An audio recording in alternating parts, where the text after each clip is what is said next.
Mesdames et messieurs, bonsoir. Merci de votre fidélité. Bienvenue dans cette édition du journal. L'actualité se dessine ce soir autour de ces grands titres. L'éducation socle de la nation, 1 million de manuels pour éclairer l'apprentissage. Le gouvernement renforce les fondations de l'école guinéenne. Un engagement durable pour l'avenir du pays. Guilleré, dans Bokeh, se dote de nouvelles infrastructures de développement, écoles, forages, mosquées et routes communautaires inaugurées dans les villages de Kambia et Kankatripa. Un engagement de l'entreprise minière Kambia Bauxite Mining. De la banane aux rues de la capitale à Donka, un nom chargé d'histoire, des plantations au quai d'exportation, un quartier d'une richesse agricole, la mémoire d'une Guinée féconde et ambitieuse dans ce journal. Avant de développer ces titres, nous passons à la lecture d'une série de décrets. Pour ce faire, nous recevons Ibrahima Sori Camara. Bonsoir Ibrahima Sori. Bonsoir Bédina. Bonsoir à tous. Décret D 2026-0007 PRG-SGG portant limosage d'un cadre au ministère des Postes et Télécommunications et de l'économie numérique. Le président de la République, vu la Constitution, vu la loi L 2026-0005 PRG-SGG du 26 janvier 2026 portant nomination d'un Premier ministre chef du gouvernement, vu le décret D 2026-0006 PRG-SGG du 26 janvier 2026 portant structure du gouvernement décrète. Article 1er. Monsieur Mohamed Sita Sissé, directeur national des postes, est limogé pour faute lourde. Article 2. Le présent décret, qui abroge toutes dispositions antérieures contraires, prend effet à compter de la date de sa signature et sera enregistré et publié au journal officiel de la République. Conakry, le 2 février 2026, signé président Mamadi Doumbouya. Décret D 2026-0008 PRG-SGG portant nomination partielle des membres du gouvernement. Le président de la République, vu la Constitution, vu la loi organique LO 2025-042 CNT du 27 décembre 2025 fixant la liste des fonctions civiles auxquelles le président de la République nomme. Vu la loi L 2018-025 AN du 3 juillet 2018 portant organisation générale de l'administration publique. Vu le décret D 2026-0005 PRG-SGG du 26 janvier 2026 portant nomination d'un Premier ministre chef du gouvernement. Vu le décret D 2026-0006 PRG-SGG du 26 janvier 2026 portant structure du gouvernement décrète. Article 1er. Les hauts cadres dont les prénoms et noms suivent sont nommés membres du gouvernement dans les fonctions ci-après. 1. Garde des Sceaux, ministre de la Justice et des Droits de l'Homme, Monsieur Ibrahima Sori de Tunkara. 2. Ministre de l'Administration du Territoire et de la Décentralisation, Monsieur Ibrahima Khalil Condé. 3. Ministre de la Sécurité et de la Protection civile, Général Ahmed Mohamed Ouri Diallo. 4. Ministre des Affaires étrangères, de l'intégration africaine et des Guinéens établis à l'étranger, Dr Maurice Sanda Kouyaté. 5. Ministre de l'économie, des finances et du budget, Madame Mariama Siré Silla. 6. Ministre des Mines et de la Géologie, M. Bouna Silla. 7. Ministre de l'Élevage, M. Félix Lama. 8. Ministre de la Pêche et de l'Économie maritime, M. Fassou Teya. 9. Ministre de l'Enseignement supérieur et de la Recherche scientifique, Dr Diaka Sidibé. 10.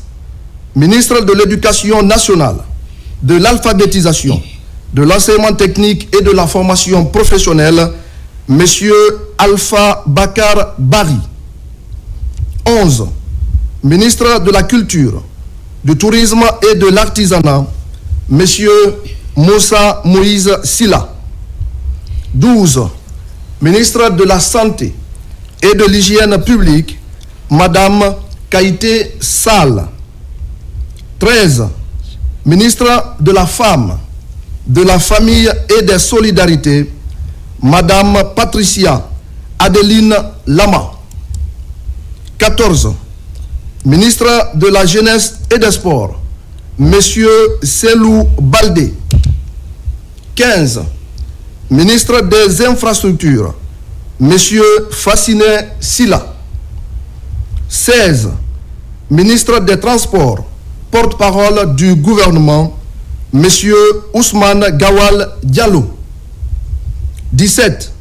Ministre de la Communication, de l'économie numérique et de l'innovation, M. Mourana Souma. 18. Ministre de l'Environnement et du Développement durable, porte-parole adjointe du gouvernement, Madame Diami Diallo. 19. Secrétaire général du gouvernement, avec rang de ministre, M. Tamba Benoît Kamano. 20. Secrétaire général des affaires religieuses avec rang de ministre, El Haj Karamo Diawara. Article 2. Le présent décret, qui abroge toutes dispositions antérieures contraires, prend effet à compter de la date de sa signature et sera enregistré et publié au journal officiel de la République. Conakry, le 2 février 2026, signé Président Mamadi Doumbouya. Merci, Ibrahima Sori. Merci beaucoup. Au même moment, je t'informe que le président de la République, Mamadi Doumbouya, a renoué avec la proximité citoyenne au cours d'un parcours à vélo prolongé par une marche dans les principales artères de la commune de Kaloum. Le chef de l'État est allé à la rencontre des populations. Cette sortie, marquée par une ambiance conviviale, a été ponctuée de vives ovations qui traduisent l'adhésion des citoyens à cet exercice devenu coutumier pour le président Omar Bari. Le président de la République, chef de l'État, son Excellence Mamadi Doumbouya, a marqué la matinée de ce lundi 2 février 2026 par une immersion citoyenne à Kaloum à travers un tour à vélo suivi d'une marche pédestre dans les principales artères de la commune. Bien plus qu'une simple activité sportive, cette initiative du chef de l'État à forte portée symbolique illustre l'engagement constant du président Mamadi Doumbouya en faveur de la promotion d'un mode de vie sain, tout en affirmant sa volonté de rester très proche des réalités quotidiennes des populations. À travers ce geste, le président de la République met en avant des valeurs essentielles telles que la santé publique, la proximité avec les citoyens et la cohésion sociale. L'ambition conviviale et populaire qui a accompagné cette sortie, rythmée par les ovations et marque d'enthousiasme des citoyens, témoigne de l'adhésion des populations à cet exercice devenu familier pour le chef de l'État. Une dynamique qui renforce davantage le lien de confiance et de proximité avec le président de la République, son Excellence Mamadi Doumbouya et le peuple souverain de Guinée. De retour au palais présidentiel, Le Premier ministre chef du gouvernement, Amadou Ouriba, est venu saluer le chef de l'État. Le président de la République a pris le temps d'échanger longuement avec son Premier ministre. Et puis faire le point sur le partenariat et projeter les actions à venir. L'ambassadeur et chef de délégation de l'Union européenne en République de Guinée a convié les professionnels des médias et indigénés de presse à sa résidence. Au cœur des échanges, les axes de coopération bilatérale et les programmes de développement mis en œuvre en collaboration avec le gouvernement guinéen, ainsi que les perspectives à moyen et long terme. Compte rendu, Pascaline Yomalo, Marie-Angélique Bangora. Devant un parterre de journalistes, le chef de la délégation de l'Union européenne donne les grandes lignes axées sur les projets et aides concrétisés au niveau de la Guinée. Des investissements liés aux infrastructures, à l'environnement, à la santé et à la formation professionnelle.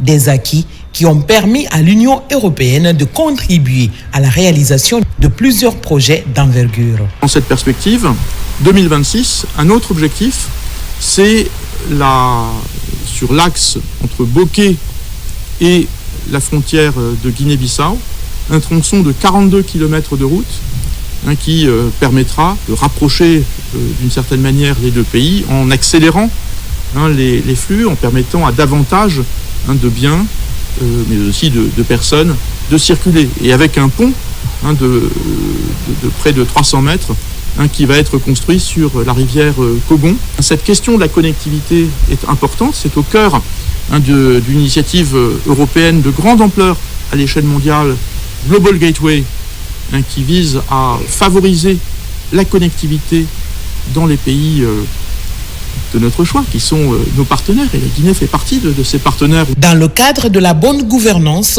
l'Union européenne met des bouchées doubles pour renforcer sa coopération à travers l'aide au développement et l'accompagnement pour le retour à l'ordre constitutionnel. Il reste important que la Guinée revienne pleinement à l'ordre constitutionnel, avec ces premières étapes qui ont été accomplies. Je suis arrivé le 1er septembre et j'ai vu le mouvement s'amorcer donc très rapidement, 3 semaines plus tard avec le référendum et 3 mois plus tard avec la tenue de l'élection présidentielle. Une fois ces étapes franchies, il reste donc encore notamment des élections législatives et des élections locales. L'attente de l'Union européenne porte sur l'inclusivité des élections à venir, pour qu'il s'agisse cette fois d'élections vraiment ouvertes. Ce déjeuner entre l'Union européenne et la presse guinéenne a été l'occasion pour l'institution de réitérer une fois encore son engagement à accompagner les autorités dans la mise en œuvre de leur stratégie de développement en cours dans le pays. Avant de poursuivre cette édition, nous vous donnons le contenu de ce communiqué conjoint ministère de la Sécurité et de la Protection civile et ministère des Transports.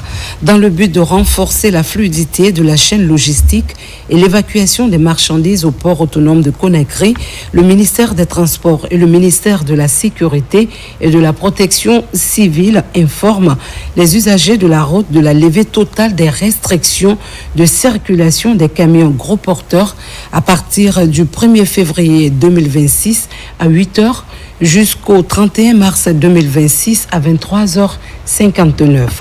La direction centrale de la police routière et le syndicat des transporteurs sont invités à prendre toutes les dispositions adéquates pour assurer la sécurité et la fluidité de la circulation.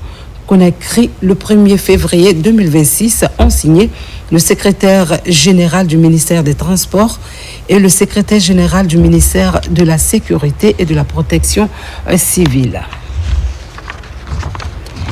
Et cet autre communiqué émanant du port autonome de Conakry à l'intention de mesdames et messieurs membres de la communauté portuaire de Conakry et l'ensemble des usagers du PAC, La Direction générale du port autonome de Conakry informe l'ensemble des acteurs de la communauté portuaire et les opérateurs économiques de la prorogation de la levée des surestaries et des pénalités sur les produits importés et exportés au port autonome de Conakry jusqu'au 31 mars 2026. À cette occasion, les services compétents sont invités à prendre toutes les dispositions adéquates pour l'exécution immédiate de la présente mesure. Conakry, le 1er février, signé le directeur général. Former des jeunes engagés au service de la nation, la cérémonie de lancement de la formation civilo-militaire en faveur des aspirants au service de volontariat national s'est tenue ce lundi. Ils sont 300 jeunes volontaires à entamer une formation intensive de 10 jours, prélude à leur déploiement sur le terrain. Cette initiative vise à renforcer l'esprit citoyen de la jeunesse et à appuyer les actions de développement communautaire sur toute l'étendue du territoire national. Djaré Diallo. Après les étapes de Kankan et Kindia, Conakry accueille à son tour cette formation civilo-militaire. Elle est initiée par l'Agence nationale de volontariat jeunes. Pour cette étape, 300 jeunes sont concernés. Pendant les 10 prochains jours, ils vont bénéficier d'une formation axée sur des thématiques liées aux notions de civisme. Une étape importante pour inculquer des règles qui devront guider ces jeunes sur le terrain. J'avais donc été retenu suite à un déploiement serré et encadré. En face des formateurs responsables aguerris, je vous invite à un échange fructueux, une attention soutenue pour une meilleure appropriation des modules.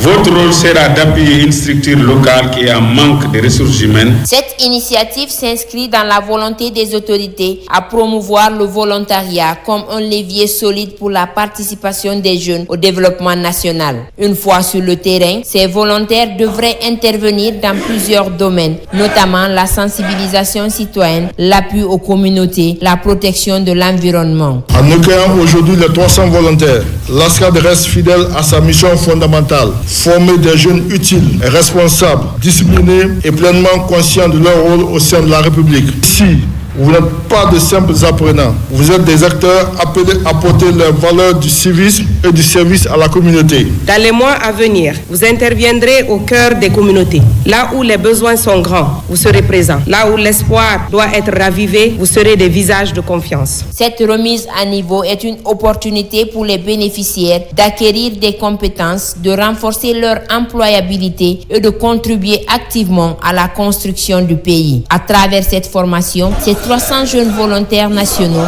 deviennent désormais des acteurs clés du développement local et pour la promotion des valeurs citoyennes. Limiter les risques liés à la résistance aux médicaments est désormais une priorité de santé publique. C'est dans ce cadre que l'Institut national de santé publique a organisé une session de formation consacrée à la résistance antimicrobienne selon l'approche Une seule santé. La formation a réuni 60 acteurs des secteurs de la santé, de l'environnement et de l'élevage avec pour objectif de renforcer les capacités des agents de laboratoire face à ce phénomène. Tchernomarovba, Mohamed Mpati Kamara. La résistance antimicrobienne représente aujourd'hui l'une des menaces les plus pressantes pour la santé publique. Elle compromet souvent l'efficacité des traitements. Elle prolonge aussi les hospitalisations et augmente la mortalité. Face à cette réalité, 60 acteurs des laboratoires de santé animale, végétale, environnementale et humaine renforcent leurs compétences pratiques afin qu'elles soient davantage outillées pour lutter efficacement contre ce fléau. Ça concerne tous les secteurs. C'est dans le domaine du One Health, c'est l'environnement, c'est la santé animale, c'est la santé humaine, qui tous réunis veulent lutter contre la résistance antibactérienne. Parce qu'on a dit que d'ici 2050, si rien n'est fait, qu'on sera à 10 millions de décès. Donc c'est quelque chose qui est très important et malheureusement ça passe inaperçu et c'est une menace mondiale. Nous assistons beaucoup d'inventions de ravageurs non identifiés. J'ai trouvé la solution dans ce laboratoire. Au cours de cette session, plusieurs sujets essentiels ont été abordés, notamment les méthodes d'isolement, l'identification des espèces de bactériennes ainsi que le test de sensibilité des germes aux antibiotiques. Des thèmes qui devraient aider à renforcer les méthodes d'intervention. Connaissances vont vous servir à vous d'abord dans votre milieu de travail, mais aussi vous allez être les porte-parole de cette lutte contre la rame dans votre milieu, d'abord pour sensibiliser les prescripteurs, mais aussi pour transmettre les connaissances que vous avez eues ici aux autres qui n'ont pas eu la chance d'être là. Cette initiative de l'Institut national de santé publique vient désormais consolider les capacités opérationnelles dans la surveillance de la résistance antimicrobienne en Guinée. Dans une volonté d'améliorer les conditions d'apprentissage, le gouvernement guinéen met à la disposition des écoles plus d'1 million de manuels scolaires, des ouvrages de français, de mathématiques et de sciences destinés aux élèves de tout le pays afin de renforcer l'enseignement des matières de base. La réception technique de ces manuels a eu lieu en présence des responsables et cadres du secteur éducatif. Compte rendu, Abdul Aziz Baldé. Aussitôt attendu, aussitôt arrivé. Les nouveaux manuels accompagnés de nouveaux programmes sont accueillis par les cadres de l'éducation. Le français, mathématiques et sciences et technologies sont conçus par les cadres de l'UNIRAP. Pour cette première phase, c'est le CP1 et 2 qui sont les principales cibles. Dans la dynamique de repositionnement de l'éducation nationale, l'amélioration des programmes d'enseignement est indispensable de la base au sommet. Ces manuels sont conformes au programme à 100%. Une fois que l'enseignant a ces manuels, il pourra dérouler son cours correctement en classe. C'est là l'intérêt de cette innovation-là. Et là, nous sommes au CP1, CP2. Nous allons poursuivre pour les classes de CE et pour les classes de CM, pour que tout l'élémentaire soit fourni à nouveau programme et nouveau manuel. C'est ça la vision du ministère et nous travaillons dans ce sens. 1 607 000 manuels conçus seront distribués gratuitement aux élèves du pays. Une véritable bouffée d'oxygène où les manuels et le numérique sont au cœur de l'apprentissage. Ces livres sont conformes au programme avec des contenus pédagogiques modernes. La première fois que les nouveaux programmes sont accompagnés par de nouveaux manuels qui vont dans l'intérêt strict des élèves guinéens pour faciliter la qualité des apprentissages et des enseignements. On suppose que les enfants qui sont appelés à participer au développement de l'économie nationale doivent nécessairement avoir une formation de base. Les manuels, il faut le préciser, appartiennent à l'école. Après usage, ils doivent retourner à l'école pour continuer à servir. Le rôle régalien de la Direction générale du contrôle des marchés publics, qui est celui de vérifier la conformité et la transparence des procédures de passation des marchés publics. Je crois que le marché pour lequel nous sommes là a été passé dans les règles de l'art. Dans les prochains jours, ces camions sur place transporteront ces manuels pour les élèves de l'intérieur du pays. Une valeur ajoutée immense pour le système éducatif guinéen. Apprendre dans de meilleures conditions devient désormais une réalité pour les enfants de Oulo, dans la commune rurale de Konkoré, préfecture de Mamon, grâce à la rénovation et à la reconstruction de leur école primaire. Les élèves disposent aujourd'hui d'une infrastructure moderne et fonctionnelle. Cette initiative est portée par la Fondation Orange Guinée et la coopération atlantique Guinée 43 pour un investissement de plus de 500 millions de francs guinéens. Les détails avec Falilou Diallo. C'est le grand jour pour les élèves de l'école primaire de Holo sous préfecture de Konkoré. Ils disposent désormais des bâtiments flambant neufs pour les cours, 1 heure de jeu pour les enfants pendant les différentes récréations, des logements pour les enseignants et autres équipements connexes. Cette école a été créée en 1992 par la communauté de Holo, dont j'ai été parmi les élèves de la première promotion. Maintenant, grâce à la refondation Orange Guinée et au leadership du président de la République, cette école est enfin rénovée.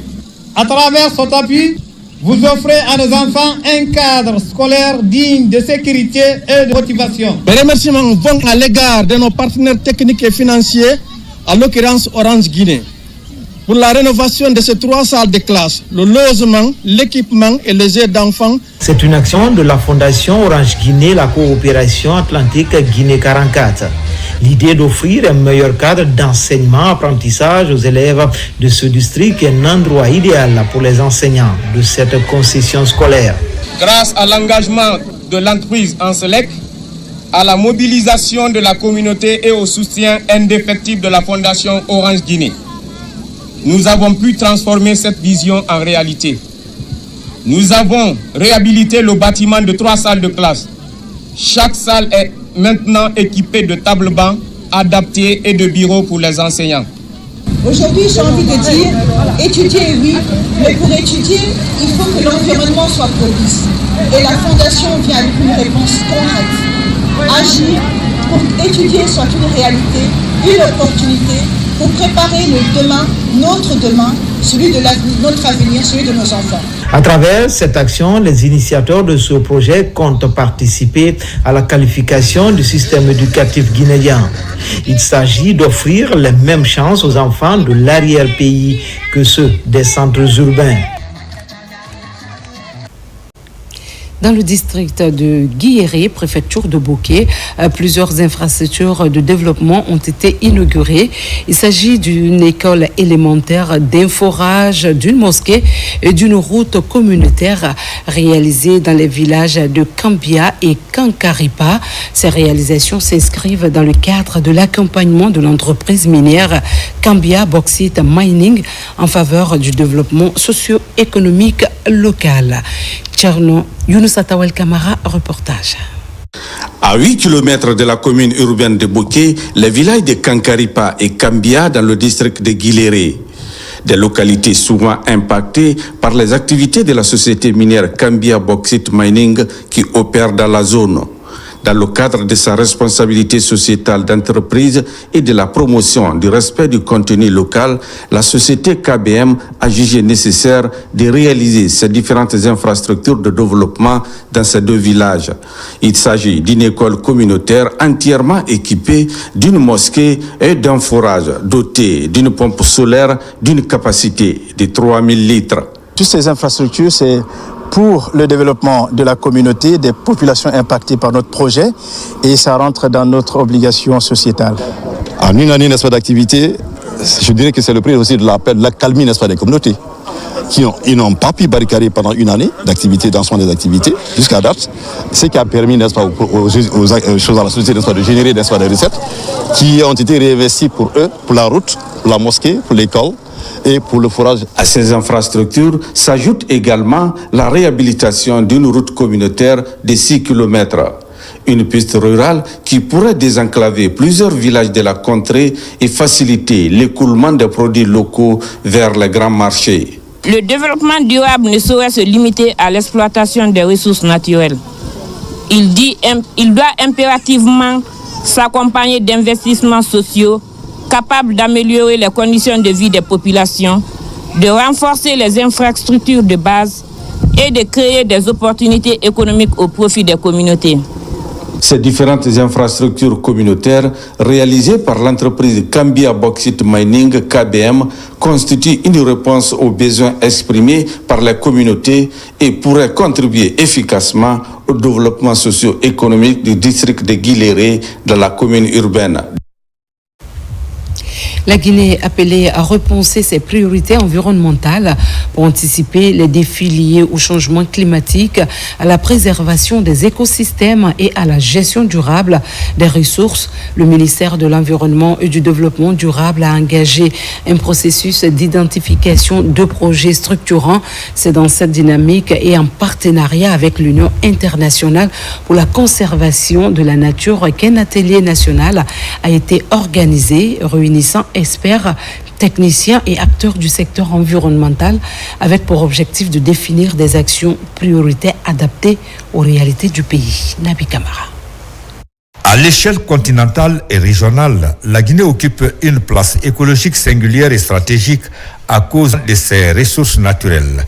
Des ressources qui, malheureusement, sont confrontées à des pressions croissantes liées à l'exploitation forestière, minière et aux effets des changements climatiques. Face à ces défis, le département de l'environnement et du développement durable, en collaboration avec l'UICN, vient de tenir un atelier d'identification d'une banque de projets prioritaires pour la conservation et la gestion de ces ressources naturelles dans notre pays. Dans le cadre de cet atelier, l'UICN se positionne comme un partenaire stratégique du gouvernement guinéen en appui au dialogue intersectoriel et à la structuration de priorités nationales cohérentes, bancables et alignées sur les mécanismes de financement internationaux, notamment le Fonds pour l'environnement mondial, au service des ambitions de développement durable de la République de Guinée. La tenue du présent atelier national rassure les autorités du département en charge de l'environnement et du développement durable quant à la recherche de véritables solutions. L'atelier qui nous réunit aujourd'hui constitue une étape structurante pour traduire les priorités nationales en portefeuille de projets concrets et bancables. Renforcer l'alignement des interventions sectorielles autour d'une vision commune de développement durable et préparer efficacement le positionnement stratégique de la Guinée dans le cadre des prochains cycles du Fonds mondial pour l'environnement. Cet exercice est également étroitement articulé avec les orientations du programme Simandou 2040. La conservation de la nature et la gestion rationnelle des ressources naturelles est un impératif pour un pays qui aspire au développement durable.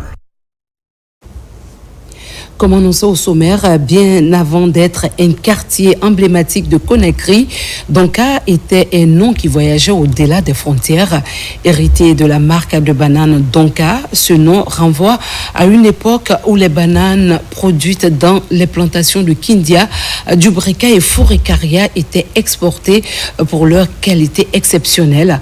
Aujourd'hui encore, Donka rappelle la place centrale de la culture bananière dans l'histoire, l'économie et l'identité de la Guinée. C'est le grand format de ce soir réalisé par Nomoso Diakité. La culture du bananier est une activité pratiquée en Guinée depuis la période coloniale. Les préfectures de Kindia, Dubreka et de Fourekaria s'étaient illustrées dans la promotion de cette culture d'exportation, d'où la naissance du concept triangle bananier. Les fruits de banane cultivés en Guinée étaient très appréciés sur le marché étranger pour leur qualité et leur saveur et ils étaient exportés sous la marque Donka. Cette marque d'exportation de régime de banane émanait de deux grandes plantations. L'une se trouvait à Donya, dans Dubreka, et il y avait la plantation de Kalia. À Fourekaria, leurs propriétaires d'origine française ont décidé de s'associer pour créer une même marque. Ils ont préféré prendre les initiales des localités où se trouvait leur plantation. Ils ont pris le don de Donya et le K de Kalia. C'est ce qui fait le Donka actuel. Donc Donka, ce n'est pas un mot français, ce n'est pas un mot soussou, ce n'est pas un mot baga. C'est qui est le premier planteur de Donya. Il a été à l'origine aussi de l'introduction du premier camion en Guinée qui fonctionnait au gazogène. Les locaux l'appelaient Farang parce qu'il a été l'un des premiers à payer ses ouvriers agricoles en espèces sonnantes. Ainsi, l'endroit où était entreposée la marque de banane Donka a progressivement donné son nom à toute la zone. Pourquoi on appelle cette zone Donka? C'est que l'entrepôt de la marque Donka se trouvait dans l'enceinte de l'actuelle garde républicaine. Au fond, se trouvaient les magasins. C'est là qu'on déposait les caisses de bananes à exporter. Pour guider les bagagistes, on leur disait d'aller déposer la marque Donka au début dans le quartier de l'Andrea, parce que ça faisait partie de la localité de l'Andrea. Après, on dit non, allez déposer à Donka, tout simplement. Donc, la marque a donné son nom à toute la localité des deux côtés de la rue. à la fois là où se trouvait l'entrepôt, c'est-à-dire dans l'enceinte de l'actuelle garde républicaine, mais aussi là où se trouve cet hôpital, même le lycée qui a été créé plus tard. C'est un nom qui nous rappelle de beaux souvenirs du point de vue de l'essor de la Guinée en termes de production bananière. C'est pourquoi moi-même je tiens à ce qu'on préserve quelques pieds de bananiers ici. Et chaque fois qu'on fait les assainissements, je dis non, ne les coupez pas, ça rappelle l'origine du lieu. Grâce au système de troc, les plantations familiales appartenant aux autochtones s'étaient aussi développées. Les domaines étaient acquis par voie de négociation avec les chefs coutumiers.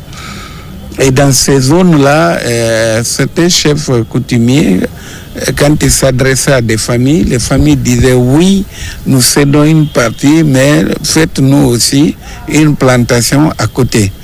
Ce qui fait que certaines plantations familiales étaient même destinées à l'exportation. Mais le plus souvent, pour éviter la mévente, les planteurs locaux s'inséraient dans les commandes des planteurs métropolitains. Et ils avaient même des avions pour traiter les plantations. En période de coupe de bananes, si vous veniez dans la zone Kindia, Forécaria et Dubreka, de la rue, vous sentiez le parfum de la banane. Cet exploit historique de la marque de banane Donka est une source de motivation pour relancer la culture des produits agricoles d'exportation. Il n'est jamais trop tard de bien faire. Ce qui est sûr, c'est que cette zone-là est très, très favorable à la réussite du bananier. Je crois que dans l'agro-industrie, non seulement pour la consommation locale, mais aussi pour l'exportation en nature et sous forme traitée industriellement, on peut faire une relance en commençant par peut-être des projets de plantation familiale, comme on l'a fait pour le palmier à huile, ce qui a donné naissance à la Sogipa à Yomo dans la zone de Djeki. Le label guinéen Donka est une fierté et un symbole de la mémoire collective qui rappelle le potentiel agricole de la Guinée sous la période coloniale, et il existe encore des vestiges de ces deux grandes plantations de Donya et de Kaléa. Direction Kissidougou, où l'année 2026 démarre sous les signes de la planification et de la concertation.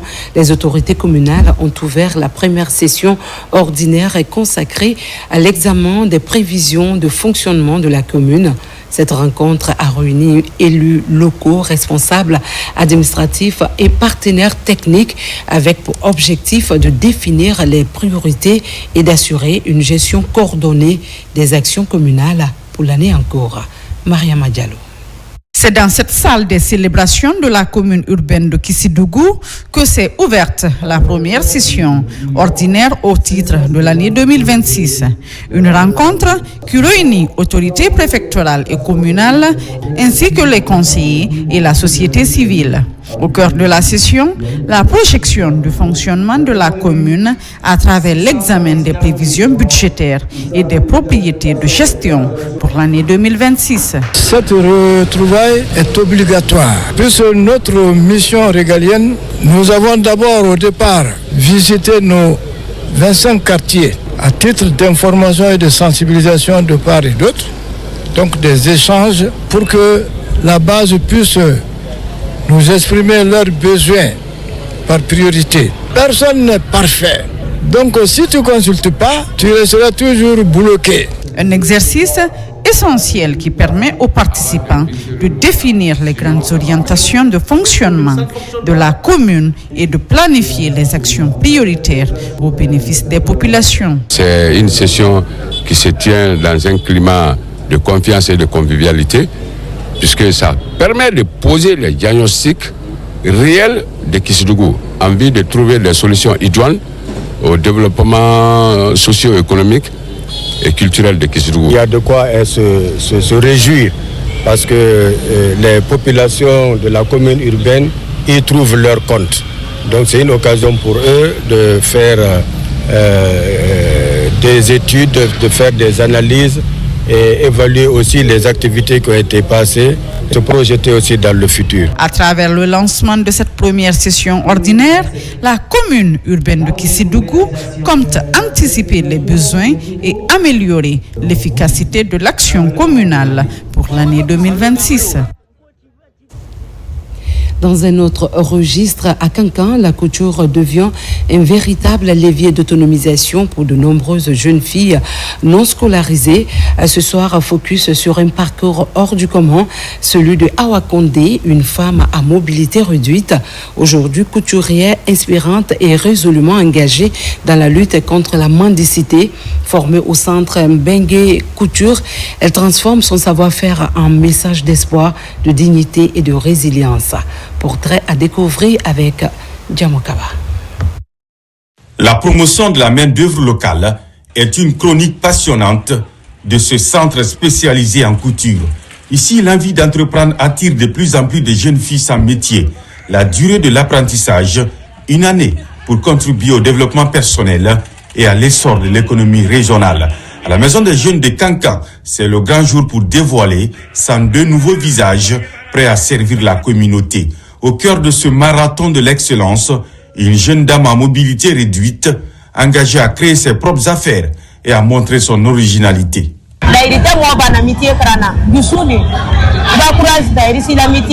Malgré mon handicap, j'ai osé pour ne pas quémander. Morikoita Bengue est mon maître. Merci également pour le geste.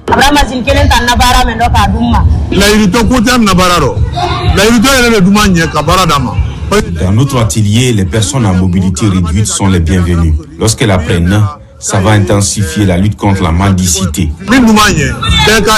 Par ce défilé des modes, elles sont célébrées pour attirer d'autres jeunes filles sans métier à se lancer dans ce grand bain.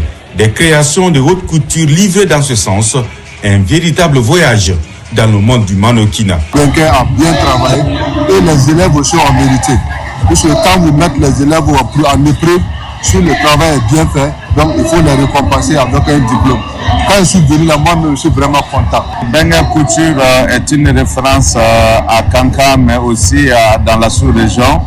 Donc nous avons scellé entre nous des liens de partenariat du Burkina, du Mali, de la Côte d'Ivoire, du Sénégal, de la Guinée, etc.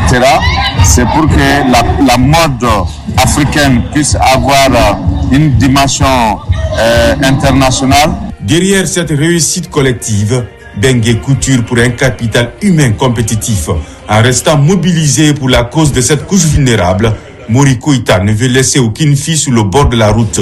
Des main-d'œuvre locales qualifiées. Voilà sa motivation pour favoriser le développement socio-économique du pays. Dans le même esprit, renforcer les dépendances financières des femmes par la formation et l'entrepreneuriat. C'est autour de cette ambition qu'une rencontre d'échange s'est tenue dans la commune de Matoto, organisée par le Centre de formation et de perfectionnement Création Madame Tafamé. Cette initiative vise à accompagner les couturières vers une meilleure autonomisation économique en leur donnant les outils nécessaires pour assumer leurs charges et développer leur activité. Mikini Moussa Kamara, Marie-Angélique Bangora.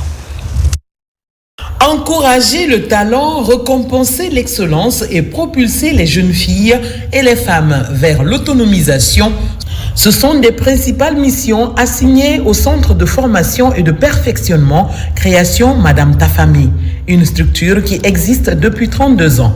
Grâce à la formation professionnelle des jeunes filles et femmes vulnérables, y compris celles en situation de handicap, acquièrent une indépendance financière. Il n'y a pas de sous-métier. Donc, avant, la couture était négligée. Mais aujourd'hui, les couturiers peuvent s'organiser en entreprise et peut aider beaucoup les femmes.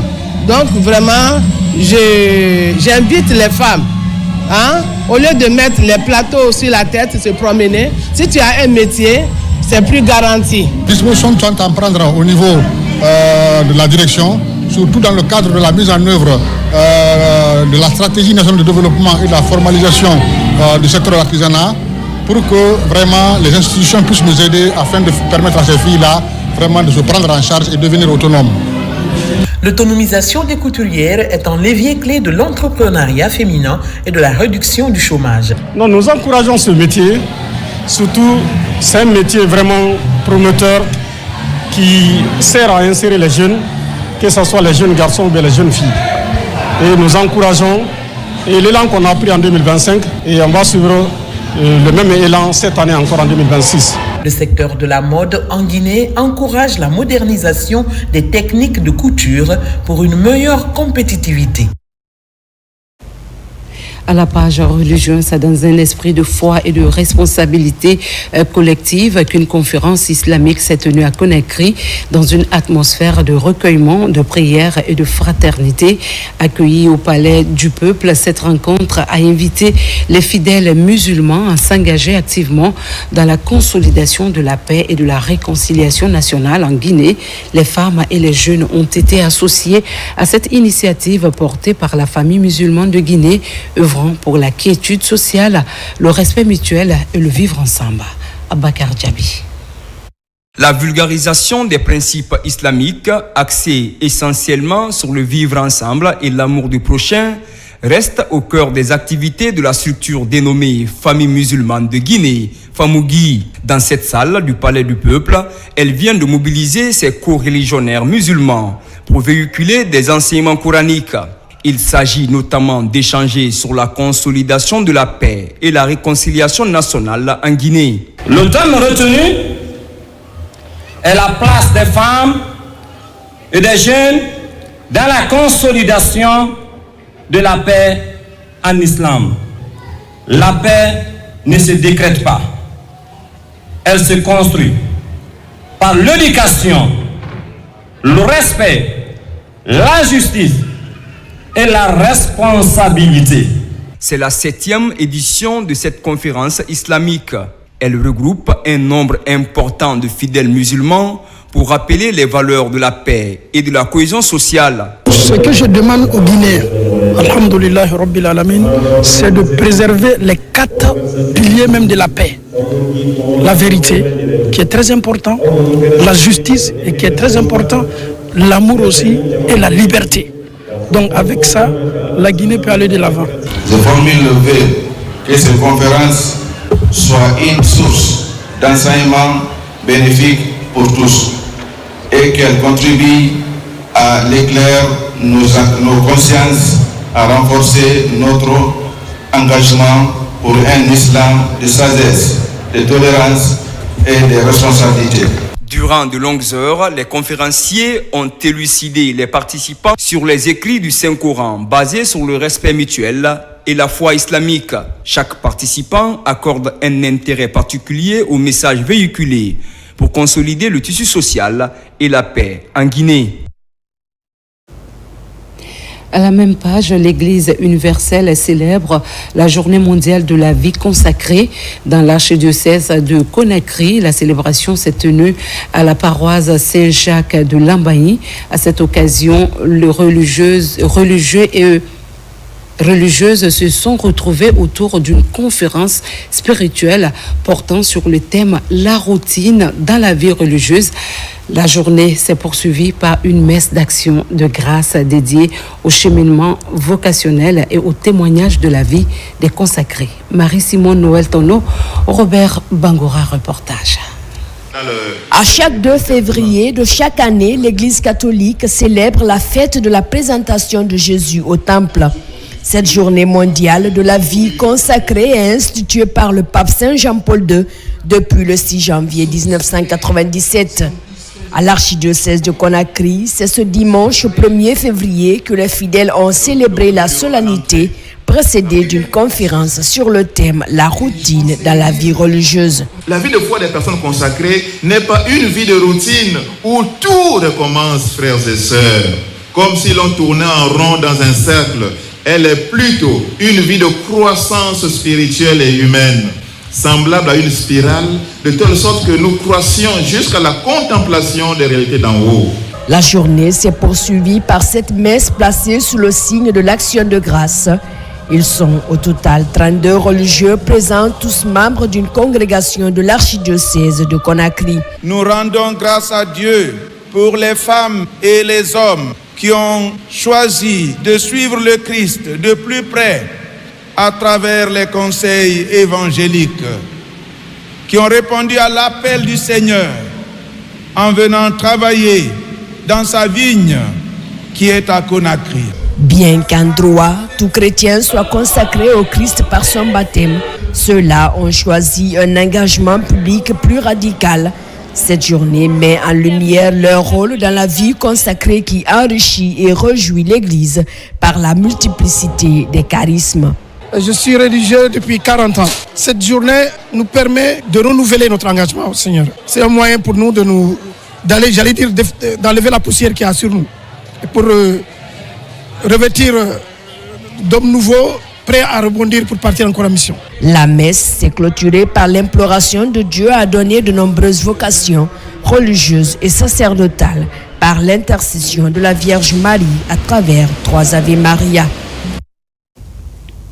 Et pour finir, renforcer l'accès aux soins de santé en milieu insulaire, l'Église anglicane de Guinée vient d'offrir un dispensaire moderne aux populations de l'île de Fotoba. Cette infrastructure sanitaire construite et entièrement équipée sur fonds propres a été officiellement remise par l'archevêque anglican de Guinée. La cérémonie s'est déroulée en présence de nombreuses personnalités et des populations bénéficiaires venues saluer une initiative à fort impact social. Nos reporters Robert Ziditono et Mohamed Yansane étaient sur place.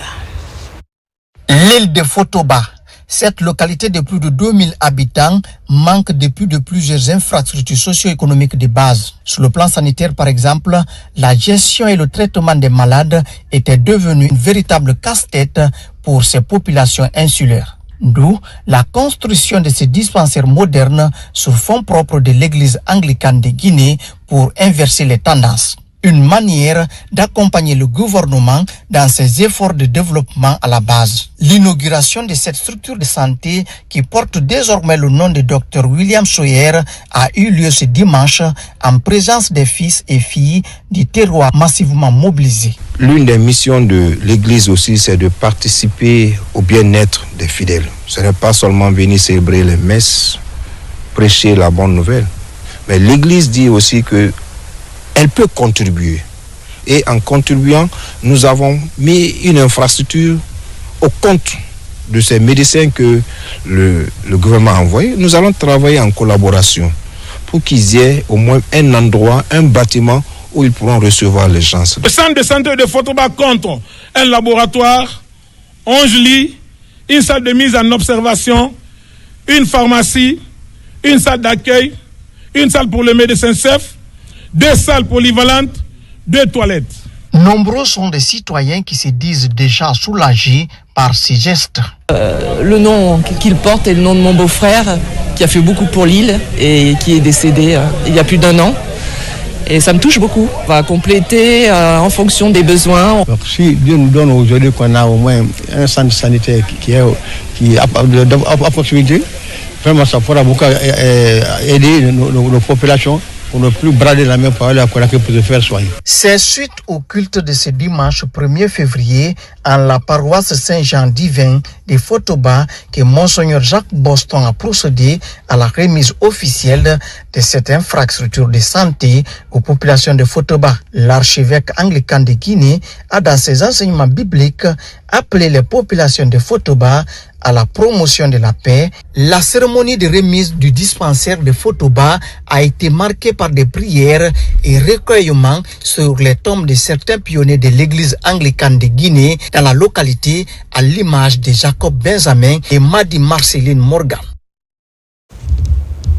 C'est ici qu'on s'arrête. Merci de nous avoir suivis. Continuons d'avancer ensemble pour la Guinée, notre paradis, terre de richesse et d'innovation. Excellent suite de programme sur la chaîne qui a pour mission de vous servir.